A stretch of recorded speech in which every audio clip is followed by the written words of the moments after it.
Hello everyone, welcome back to the channel. If you are watching our channel for the first time, please subscribe to it.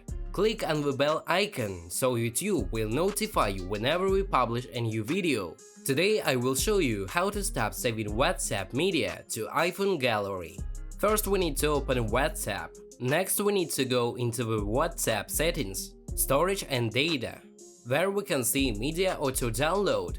We can change the auto-download settings regarding what we need. If you want to turn off automatic download of media on WhatsApp, you can choose 3 options. Never download photos into your gallery. Download photos only with Wi-Fi, or with Wi-Fi and cellular. Choose never to stop saving WhatsApp photos. Now repeat this with video, audio and documents.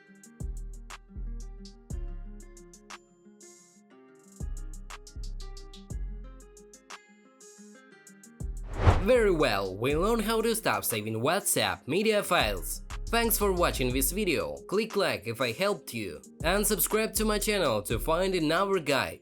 Goodbye.